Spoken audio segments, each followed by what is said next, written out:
Bankrupt? Play Ghostless 3 Kingdoms. Our warehouse is at 9.4 million. Playing Haunted House Valley? I hit 10 gold matches daily. Million coin extractions are routine now. I need 5 or 10 million. I really need Utopia and Confidential, guys. Alright, enough talk, let's get started with today's tutorial. This round, I revived at the radio station. Remember the famous saying from the dialect book? The only reason you're not making money playing Haunted House Valley, Doubleback Valley is just one thing. Your understanding of the map is way too poor. Right? Like this round, I revived at the radio station, right? First, check if the insurance is spawned and if anyone is coming to compete with you for it. If no one is coming for this spot, it's because everyone already has insurance on them. Who would bother coming over? Only someone who's really clueless would come fight you for it. Alright, second step. If the insurance hasn't spawned, where do you go? Where can you play it safe? You can go to the gathering point to play it safe, but I'm not doing that. I'm heading to the Seaside Villa. Why go to the Seaside Villa? Because there's a random insurance and a room insurance there. So why am I going? Right? Because just by listening, I can tell if anyone's there.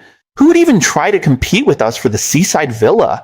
First, maybe someone who revived at the small dock would try, right? But that's impossible.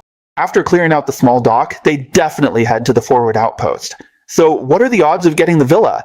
As high as 90%. And the chance of dying? For me, it's 0%. Why? Because I just have to listen, and I'll know if anyone's there. So the valley map is actually really simple. If you can't estimate your risk of dying at the start, can't figure out where the enemies are, and can't predict how many safes you can loot, then you're just an average player. Honestly, that means you don't really know how to play the valley map. Let me tell you, my death rate here has already dropped to 0. Why is that? During the time I was looting the first safe, I didn't hear anyone at all. Both safes are basically guaranteed, guys. The moment you see the 4-slot bag, you see this thing, 450,000. Now I'm telling you, 4,567, this round, I'm guaranteed at least 700,000. Why is that? Well, I'm not telling you guys. Pay attention, the cowboy is coming. If you enter the villa and hear footsteps multiple times, what should you do? Be careful when opening the door in case the red ghost is there. If there's no red ghost, go straight to the key room. After opening the key room, have the puppet block the door. Once the puppet blocks the door, that DOS can't get in. Then you can loot the second safe. Alright, I'm officially announcing that this round is over. There's no way to get 700,000 anymore. And 800,000 is out of the question too. You can't even guarantee 700,000, so just extract right away. If you want a good gaming experience, just extract, follow the coastline, and get out of there.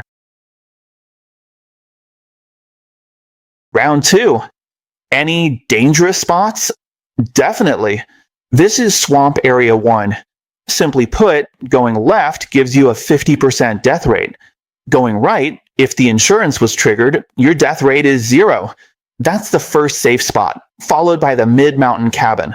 The second safe spot, and then naturally the third, is the key room. If we bet right this round, then this is another classic light loot map where there's no one on the right half. With this light loot angle, we can also grab an egg. Generally, with this kind of light loot angle, out of 4 players, you can squeeze loot from 3 of them without a problem. But it depends on whether you get big gold items. If you get 2 big gold items and can't fit them in your insurance, then I usually won't try to squeeze out every last bit. But if it's those 2-slot small red items, then I'll go all out to get as much as I can. Also, pay attention, there are gunshots at the villa. In light loot rounds, there's usually a team in the villa, so we'll double back.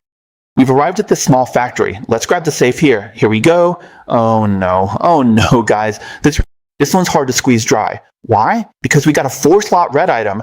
So theoretically, if you want to play it safe this round, you can only loot 2 items. Next time you run into this, remember to grab the giant egg too. This egg is guaranteed to drop in certain situations. It's considered a seasonal item, really lightweight. Some accounts are guaranteed to get it, while for others, you could loot 10,000 times and still not get one. See, this is the low intensity match. Once again, I know exactly how many people are on the map and where they are. Uncle Juan's got it all figured out. It's just a shame I'm not the adventurous type. If it were any of you here, I bet you'd want to go for 1.5 million or even 2 million, right? Guys, I don't dare. 1 million is good enough for me.